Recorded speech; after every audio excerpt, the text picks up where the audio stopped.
If you love those who love you, what credit is that to you? Guys, that's from Luke 6:32.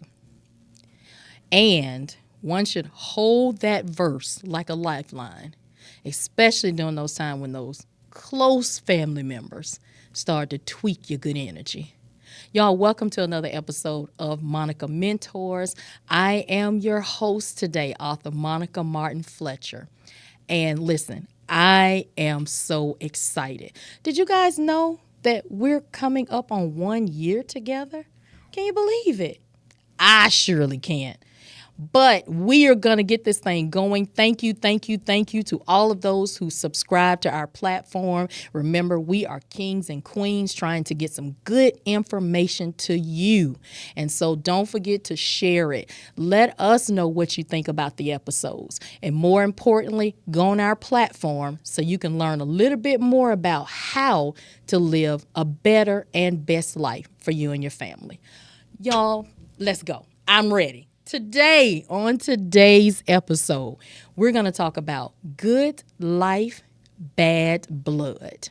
And the subtitle I chose today was Privilege and Betrayal. I can't think of a better guest to bring on the platform. As a matter of fact, she was one of my first guests when I started doing this. No one, the one and only, the one who thinks she's my mama, the one who is just brilliant in her own right.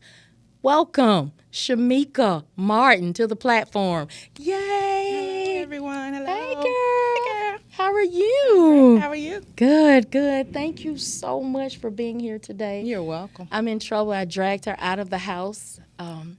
I'll hear about that later. You will. Yes, but I wanted to jump right into this because as I was planning for this particular episode, you were one of the first people that popped in my head to have on here.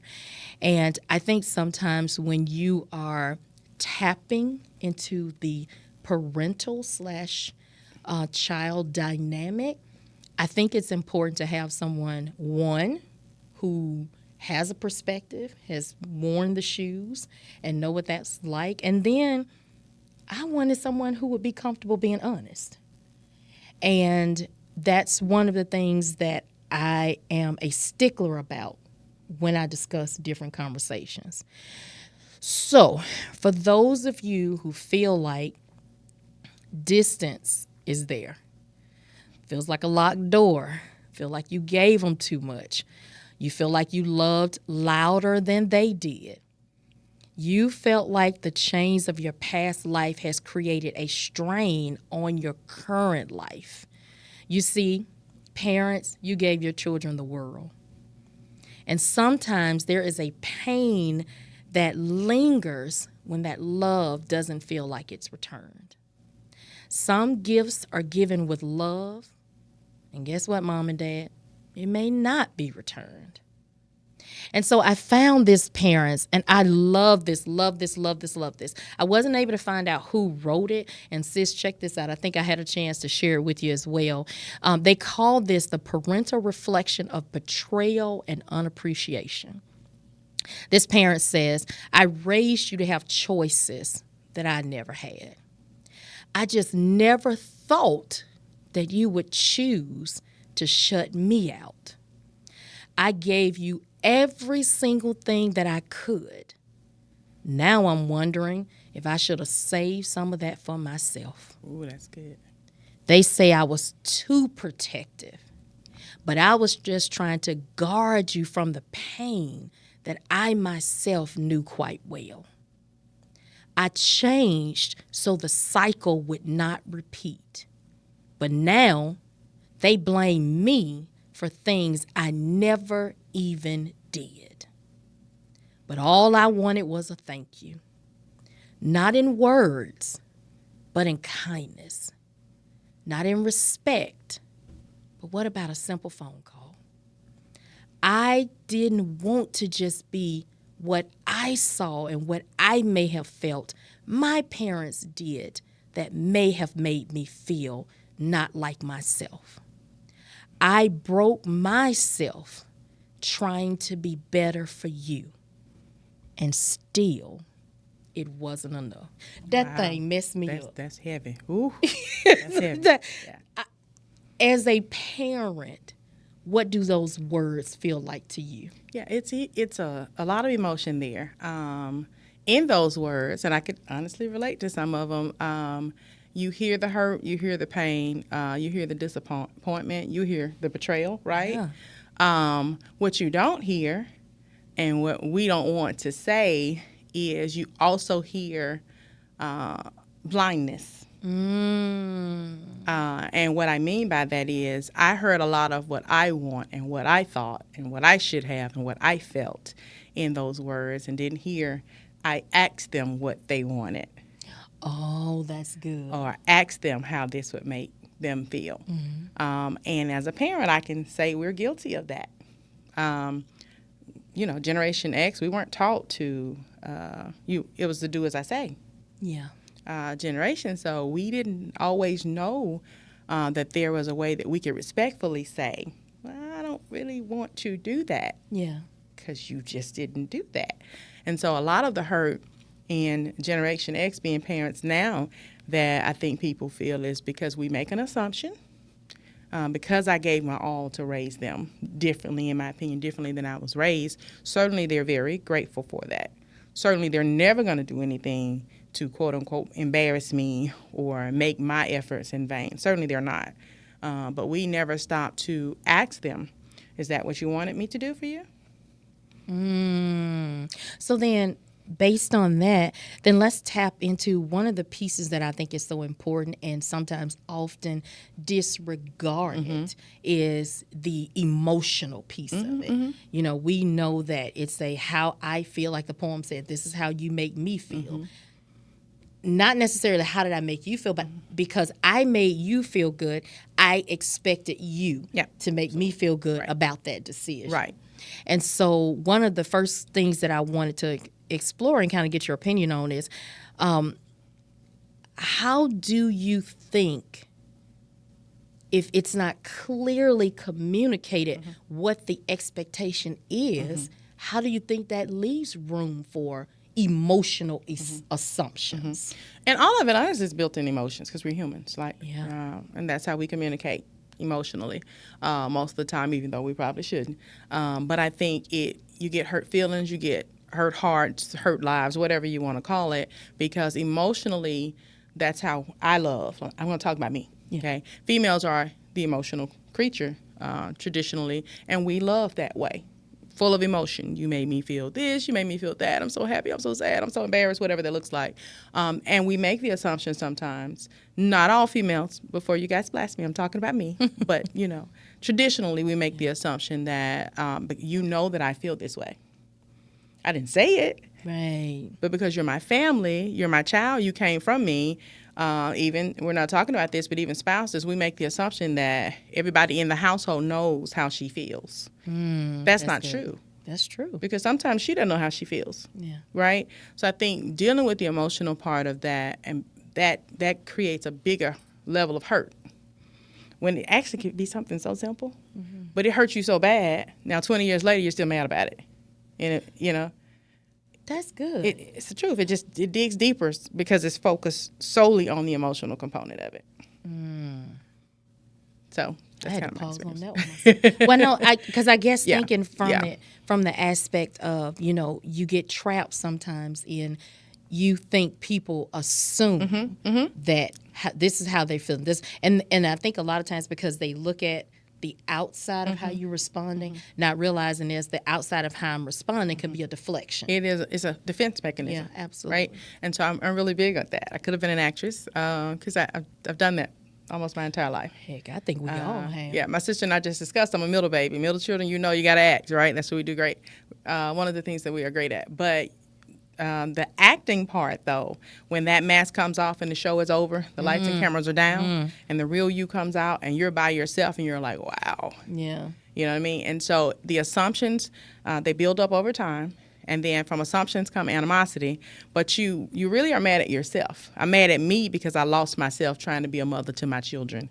Or I'm mad at this person because I had to be a mother to my children by myself. And those were based on the assumptions that you assumed Everybody knew what was going on. They knew how you were feeling. They knew you were unhappy about certain things and whatever. And now we have animosity towards people that we should be, in communion with, because we never expressed that. We never said that's not it. That's not the truth, right?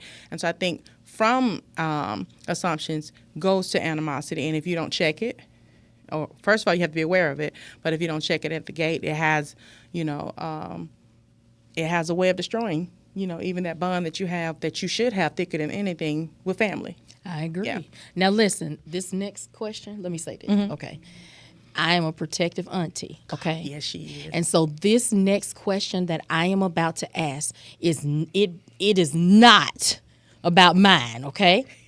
And so I'm going to ask, what can you just name, you can do one each, one per child. What sacrifices do you feel that you made that went unseen or undervalued? Now, she's a very protective auntie. I'm going to repeat what she said, but, I'm going to tell the truth. And so life dealt me a hand that I had to make a lot of sacrifices as a divorced mother raising two teenagers. And so she knows what I did for one, I did for the other. And the biggest sacrifice that I made for both of them was to move them into a better school system than where I was raised, because I wanted them to have that better education and to play sports. Two different sports, son, football player. He played basketball, but not really. Daughter, a basketball player. And so I made major sacrifices financially to make sure that they can participate in all things sports like they wanted. They were not going to be the kid that didn't have, the spirit packs and all those kind of things just because, they were being raised by divorced parents. So I moved some bills around, robbed Peter to pay Paul, the whole nine, and never told them anything. Right, because that's my house, my business. Some major sacrifices so that they could still, it could appear like they had a two-parent household still, like all of their other classmates did. And so it wasn't two different ones in that, because they can tell you I did the same thing for them where that was concerned. Now, to be quite honest, the football players was more expensive because that's just football, right? But still, same thing. So I would say a lot of financial moving around to make sure that they could have the well-rounded, high school career like their peers had was my major sacrifice for them. And again, never told them, even though I probably should have. I kept it to myself. My kids knew, but that's how it was supposed to be, just them. So, Well, and yeah. Listen, parents, there is nothing wrong with you being in your private space of how you choose to raise your kids. There is sometimes intentionality and unintentionality. And so sometimes I want you guys to be assured, those who are in families, just because someone doesn't talk to you about something, don't kind of be mean to them. That they may just need to process it first. Right. Before they may want to try to work through it first, right, before they come to anyone and ask for help. And sometimes I'm guilty. Sometimes it's a pride thing too. Like I don't want anybody to be involved in this because I need to stand on this ground for myself. Right. Some would say, do you just maybe think of an isolated moment? Do you think, as an example, like the kids, you taking them, putting them in a better school system? Let's just say, because we were raised in good, what's during that time in our community, it was a very good schools yeah, we raised in. yeah.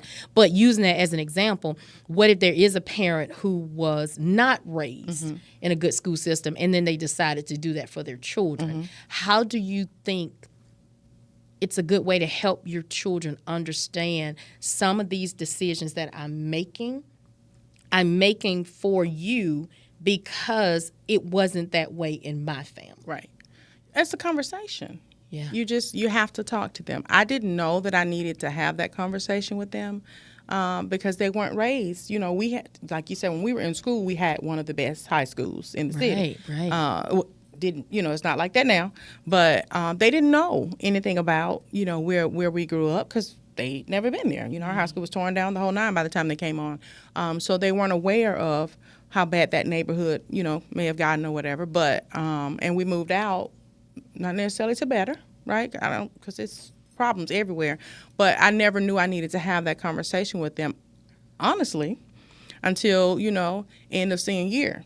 They went to school with kids whose parents were much more financially stable than me, had a lot more resources. So, yeah, no, you're not going to be able to drive a Volvo at 16 living in my house, or any of car for that matter. I didn't have the resources to buy each one of them their own car. So you can drive mine, right? And that's when I had to kind of have that conversation with them. I'm sorry, all of your friends have BMWs and blah, blah, blah. That's cute. If you want one, you can go live with them. But I'm doing the best that I can do with the income I have, and here's why. And here's what I had to do, and here's what we're going to do. Now, you're not going to lack for whatever is a need. That's a want. Because at 16, you don't need to drive a BMW to a high school. So I had to have that conversation, when car season came around, and all of their peers, a lot of their peers were driving around in cars that were more expensive than the one I was driving. Mm-hmm. Yeah, that's not my situation. And I didn't feel guilty about it. You need to know reality, what it is and what it isn't. So let's get into this. Let's talk about some words that you think trigger parents as it relates to feeling hurt by the decisions that they're making and their children don't seem to appreciate it. As an example, I can think of words like, I didn't ask you to do this. I didn't tell you this is what I wanted. What are some words, not necessarily your own situation, but even thinking about parents you've had conversations with. What do you think are some of those trigger words that make a parent's feelings feel hurt? Well, I didn't ask for this. Yeah. Or, thank you for this, but this is not the one I wanted. Yeah. I've seen it, because people post everything on social media now. Yeah. So I've seen where parents have gifted kids brand new expensive cars, and then the kids pitch a fit because they wanted a different kind of luxury car other than the one that's parked out front. But even for me, like, mine are the small things. Like, but I'll flip it and tell you on their side of it, even though it appears that they're being ungrateful and bratty, and yes, some of them are. But for those who are not being, ungrateful and bratty, did you ask them if their favorite color was black when you bought the all-black outfit for the dance? No, I bought it because my favorite color is black. And I just assumed, and that sounds small to me, but as a child growing up nowadays, that's huge for them, just assumed they would like an all-black outfit. But if I had to talk to them, I would have found out that their favorite color is actually purple. Oh, no, I definitely. You know what I mean? Yeah, So absolutely. Something like that is so small, just like that. Had you just talked to them and found out exactly what they wanted, then the feelings wouldn't be hurt on either side, and it wouldn't feel like they're being ungrateful. And then, that kid wouldn't feel like, well, my mom is mad at me and I was just expressing, that type of thing. That's just what I've seen over the years, and even in my situation, just have a conversation. Well, one thing I have learned, it is very hard to surprise this generation. Oh, my God, yes. I mean, and I'm serious. Yeah. Like, when we were growing up, a parent could surprise us, and we would, even if we weren't truly in tune to what they were giving us, we still was like, oh, this is not, I appreciate this. And I think that can be hurtful to some parents nowadays. Like, you shouldn't, as a parent, I don't think all parents want to necessarily be in a space where it's like, I need their approval first. Right. Now, granted, I mean, real reality, that's a culture that we're living in right now. But like I said, there are so many parents who are living in a space of thinking nothing is ever going to be good enough. Right. No matter what I do, no matter what I say, it's never going to be good enough. Yeah. And there are a lot of parents who are dealing with those words, even if they have adult children. It may be something like, I didn't, you could have done more, or why didn't you do different? And I think sometimes maybe if we step back, like you said, and that's why I want to deal with the emotional component of it, because, I think most of us, when we think about things, it's usually based on how do I feel at that moment. At that moment. And I think that's why it's so important to, like you mentioned, maybe we didn't use the word safe space, but I'm going to use that word. Maybe find the safe space before it becomes triggered and out of control. And then you're finding yourself in a space, you're reminiscing on conversations 20, 30 years ago, that you weren't in your safe space at that time and you couldn't express it. Right. So, but I definitely agree what you were saying about taking them aside and maybe having that conversation. What do you like? And sometimes pay attention. Yeah. You might not even have to ask. Right. You know, if my child comes out and every time they go to their favorite place, they got on the color blue. Right. There's a If you pay chance blue is attention, one blue of is their their favorite colors. Right. Right. Right. Yeah. So, have you ever been told how your feelings made them feel? Not so, well. I will say yes. I can't say no. My kids as alike as they are, because they're only 14 months apart, is as different as they are. Two different personalities. So they do tell me, but they tell me in different ways. So No, wait. Did yeah. did they tell you before or after they were angry? Never before. Okay. And never Okay. while they're angry, because I'm that mom. Okay. You're gonna calm down. We're gonna listen. We're gonna reason together, but you're gonna bring it down. Gotcha. Okay. Okay. Because I'm still Generation X and swing on you, right? Yeah. You're gonna bring it down in a respectful way. Okay. And we've had some knockdown, drawdown, where I, in the face, bam, I will put you out of the house moments when they were adults, right? When it got really heated, because they got their temper from their mom. I own that. And they talk like I do. They talk like their father as well. And so I tell them all the time, when their mother and their father both show up at the same time, that's too much for anybody. But I can handle it. So we've had some moments where, they were expressing themselves and it got heated. I was expressing myself and it got heated. But at the end of the day, we're gonna say what we're gonna say, but we're gonna be respectful with it, right? Yeah. I can tell you that my daughter, she will say what she has to say, and she's very, very, very, very, very, very emotional.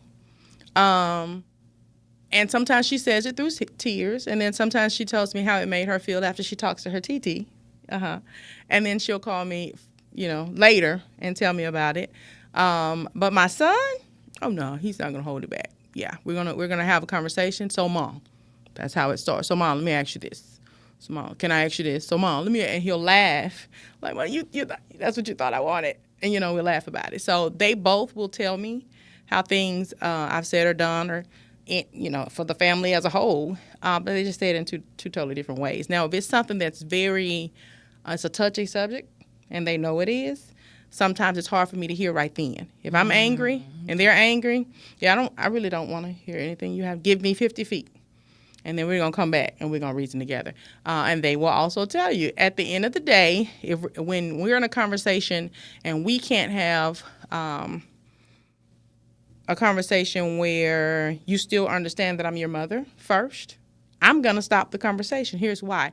And I tell my colleagues that at work, I was petty before they were born. So I'm going to always go too far. I'm Generation X, so that's what I do. So we're going to stop this conversation. Yeah. And then we're going to come back when I've calmed down, and I'm not about to throw all your stuff out of the house, and when you've calmed down, and then we're going to try to do it again. And sometimes for us, the three of us, that takes a while. Yeah.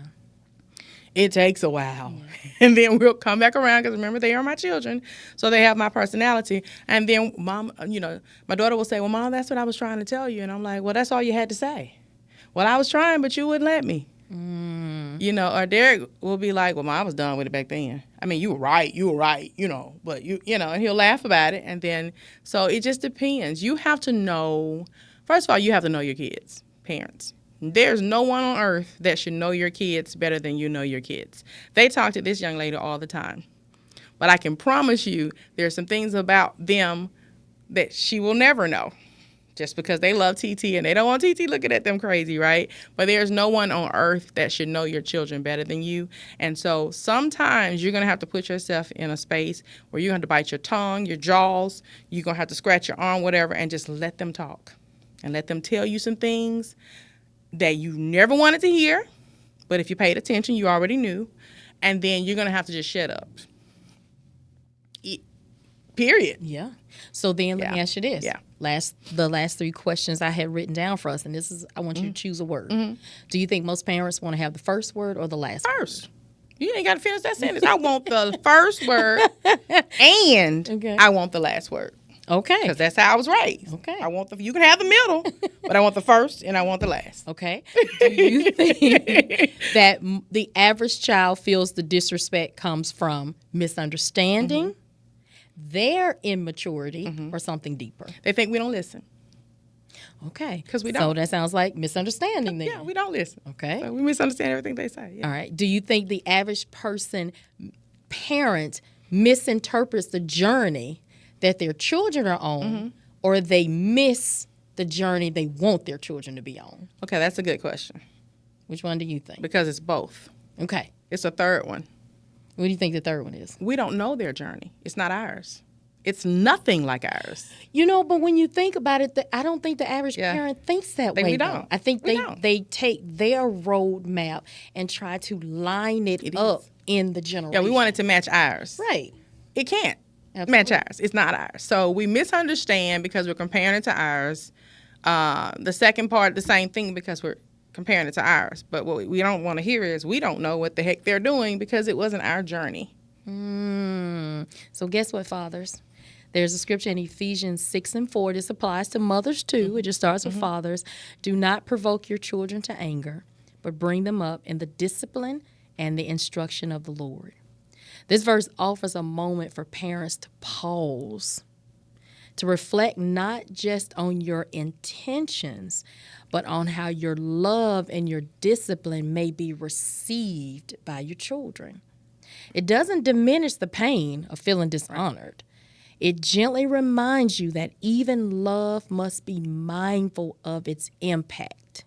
It creates space to transition from expressing hurt to exploring healing. If you're ready to go old school, before you go old school now, like my sister said, knock them upside the head now. Come on now. So I want to give you guys a couple strategies before we end this episode. The first strategy is you must find mutual respect between you and your child. I know that seems a little blasé because we are raised on whoever the oldest one does not necessarily seem the most one filled with wisdom. That's the word I'm looking for. So wisdom and age, you hope they come together and intermingle to have that conversation, but they don't always. So second thing, create a safe space for conversations. If you're mad, I think my sister said, before you kick them out the house, before you tell them to get out your car on the side of the road, you got to schedule a calm, non-confrontational time for all of you guys to be able to show how you felt over the particular situation. Listen, use I feel statements, not you made me feel. Say, I feel, instead of blaming them. And one of the things that I find is helpful as a wife, when it's tension, let's get outside the house, okay? We need to create a separate space. Yep. Again, so you won't put them out. Right. Y'all know I'm real big on scripture. You got to stay grounded. So for my faith-based families, the scripture tells us, even if you don't like it, you got to honor your mother and your father.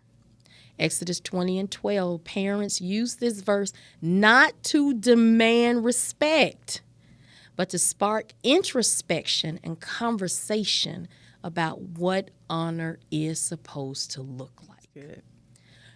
My sister will tell you, write them a letter. I sent mine, but you may not have to send yours. I didn't send mine, but I have it. Writing out your feelings can be a pivotal way to articulate how you feel and what you hope for out of that situation. Remember, I say this all the time. Sometimes the only change you may see is the change you see in you. But you got to recognize your child's growth. And you got to recognize their pain too. Yeah, absolutely. Yeah, sometimes that one's a little uncomfortable for us. You got to try to reflect on their emotional journey and your childhood experiences. And sometimes you got to do that at the same time. You got to build some empathy. You got to soften up on some of that resentment. You may even have to revisit your own parenting philosophy. What was the goal of giving a better life? And did you think they were having a bad life? Right. That's good. You got to keep that in mind. Did your intentionality create the struggle that you're now having to deal with in those strong strong-willed characters. I think I heard, like you said, when the two of them personalities get together, My God, woo, today. we need some space. Having boundaries, parents, and even gratitude will teach a lot of you guys to see love clearly, and you'll be able to see the support as well. Listen, before we close this episode, I want to say this. Parents, your love matters. In some weird way, your sacrifices, they don't go unseen. Even if you have never been named, you haven't been thanked, or either you've been misunderstood. But healing doesn't start with them. I said it a second ago. It starts with you. You have to choose to speak honestly. You have to sometimes reflect bravery, and you got to grow sometimes a little more gentle. Sometimes you got to put the Hulk to sleep, okay? A lot of times that makes the situations worse because hurt people hurt people. And when hurt is left untouched, man, it builds walls and walls and walls and walls. No matter how strong, if those walls continue to build, it cannot hold a family together. Right. The questions that we talked about today is not just for you to just consider our words. They were actually mirrors to give some of you guys some solutions. We planted seeds today. But guess what? You've got to decide whether you want those seeds to grow into peace or grace, or is it going to wither from pure silence? So take this episode seriously, parents. Not because we said so, because you genuinely deserve to have peace. That's right. You deserve clarity. And most of all, parents, no matter what they do and say and react, you do deserve to be heard. Until next time, we will see you on another episode of Monica Mentors. Be blessed, be well, and I'll see you guys next time.